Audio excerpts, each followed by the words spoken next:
Hello students and welcome back to Vedantu's NCERT Solutions class 11th and 12th.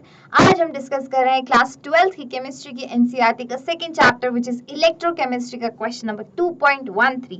ये question कहता है how much electricity in terms of Faraday is required to produce 20 gram of calcium from molten CaCl2 and 40 gram of aluminium from molten Al2O3. The question में पूछ रहा है कि कितनी electricity लगेगी हमें इतने अमाउंट्स ऑफ कैल्शियम और इतने ग्राम्स ऑफ एल्यूमिनियम निकालने में. तो इसमें सबसे पहली चीज आपको ये पता होनी चाहिए कि एक मोल ऑफ इलेक्ट्रॉन्स का जितना चार्ज होता है या उसको जितनी इलेक्ट्रिसिटी लगती है, एक मोल ऑफ इलेक्ट्रॉन्स पे कितना चार्ज होता है बच्चा? 1 फैराडे का चार्ज होता है. कितना? 1 फैराडे का. तो जैसे जैसे मोल्स ऑफ इलेक्ट्रॉन्स बढ़ते जाएंगे तो आपका चार्ज मतलब आपकी इलेक्ट्रिसिटी भी बढ़ती जाएगी. ठीक है. सबसे पहला एग्जाम्पल है आपका CaCl2 का. अब CaCl2 ऐसा कंपाउंड होता है, अगर इसका डिसोसिएशन होगा, CaCl2 का मोल्टन फॉर्म होगा या एक्वस फॉर्म, कोई एक फॉर्म तो लेना ही पड़ेगा डिसोसिएट करने के लिए. तो कैसे आयंस निकलेंगे? इसके निकलेंगे Ca2+ के आयंस प्लस निकलेंगे 2Cl- के आयंस. ठीक है. अब आपको क्या करना है, इस Ca2+ से ये जो Ca2+ आया है आपको, ये किसी इलेक्ट्रोड पे जाके आपको क्या बनाना है? वहां से कैल्शियम बनाना है.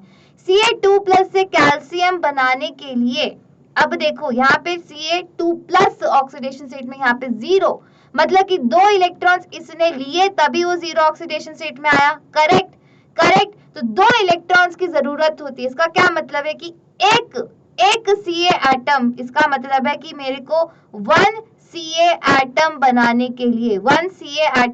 के लिए 2 इलेक्ट्रॉन्स की जरूरत है. इसका दूसरा ये भी मतलब हुआ कि अगर मुझे 1 मोल ऑफ Ca बनाना होगा, 1 मोल ऑफ Ca बनाना होगा तो 2 मोल्स ऑफ इलेक्ट्रॉन्स की रिक्वायरमेंट होगी. इतना समझ आया? अगर एक एटम के लिए 2 इलेक्ट्रॉन लग रहे हैं तो 1 मोल के लिए भी 2 मोल ऑफ इलेक्ट्रॉन्स लगेंगे. सिंपल रेशियो प्रोपोर्शन किया है, यहाँ पे सिंपल मैथ्स लगाई है ना. अब नेक्स्ट क्या है, एक कैल्शियम का 1 मोल ऑफ कैल्शियम कितना उसका वेट होता है, मोलर मास कितना होता है? 1 मोल ऑफ कैल्शियम होता है 40 ग्राम्स का. कितना?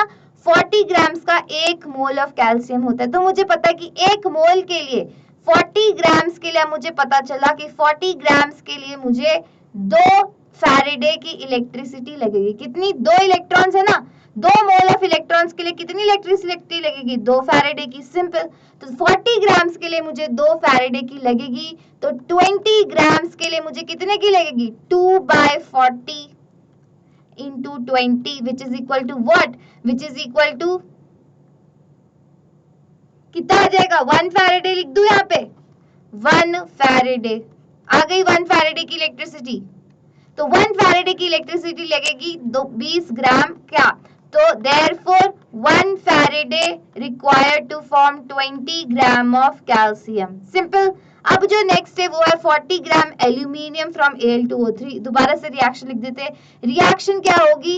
Al2O3 डिसोसिएट होगा. कैसे? एल्यूमिनियम +3 के आयंस में प्लस योर ऑक्सीजन -2 के आयंस में, है ना. अब इसको मैं बैलेंस कर देती हूँ, यहाँ 2 लिख देती हूँ और यहाँ पे 3 लिख देती हूँ. बैलेंस हो गया. अब क्या कर रही हूँ कि मैं एल्यूमिनियम +3 से क्या बनाना है? मुझे बनाना है एल्यूमिनियम 0 की स्टेट में. 0 की स्टेट में मतलब कि इसको जब मैं 3 इलेक्ट्रॉन्स दूंगी तभी तो वो एल्यूमिनियम 0 की स्टेट में बनेगा. इसका मतलब एक एटम एल्यूमिनियम बनाने के लिए मुझे 3 इलेक्ट्रॉन्स की जरूरत है. इसका मतलब 1 मोल एल्यूमिनियम बनाने के लिए मुझे 3 मोल किसकी जरूरत है? इलेक्ट्रॉन्स की. 3 मोल इलेक्ट्रॉन्स की कितनी इलेक्ट्रिसिटी होती है? 3 मोल इलेक्ट्रॉन्स मतलब 3 फैराडे की इलेक्ट्रिसिटी. याद रखना 1 मोल इलेक्ट्रॉन का चार्ज होता है 1 फैराडे, तो 3 मोल इलेक्ट्रॉन का चार्ज होगा 3 फैराडे. मतलब 1 मोल एल्यूमिनियम के लिए मेरे को 3 फैराडे का चार्ज लग रहा है या इलेक्ट्रिसिटी लग रही है. ठीक है. 1 मोल एल्यूमिनियम कितने का होता है? 1 मोल ऑफ एल्यूमिनियम कितने ग्राम्स का होता है बच्चा? होता है 27 ग्राम्स का. तो फिर दोबारा से लिख सकती हूँ 27 ग्राम्स के लिए मुझे 3 फैराडे का चार्ज चाहिए. तो फिर कितने ग्राम्स आपको पूछे गए हैं 40 ग्राम्स पूछे गए हैं ना क्वेश्चन में, तो 40 ग्राम्स एल्यूमिनियम के लिए कितना चार्ज चाहिए, तो कितना हो जाएगा 40 ग्राम्स एल्यूमिनियम के लिए मुझे चाहिए 3/27 into 40 which is equals to 4.4 Faraday charge चाहिए या 4.4 फैराडे की इलेक्ट्रिसिटी चाहिए। किसके लिए? अगर मुझे 40 ग्राम एल्यूमिनियम इलेक्ट्रोड पे लिबरेट कराना है। समझ गए? सिर्फ एक छोटा सा कॉन्सेप्ट यूज होता है कि 1 मोल इलेक्ट्रॉन का चार्ज होता है 1 फैराडे। तो जैसे जैसे इलेक्ट्रॉन्स बढ़ते जाएंगे वैसे वैसे चार्ज भी बढ़ता जाएगा। पता क्या लगाना है कि कितने इलेक्ट्रॉन्स यूज हो रहे हैं, बस इतना पता लगा लोगे तो फिर आप निकाल लोगे कितनी फैराडे का चार्ज लगेगा। सिंपल। आई होप समझ आया होगा, और ऐसे क्वेश्चंस आएंगे तो अब आप कर पाएंगे। And I will see you in the next video. Bye bye.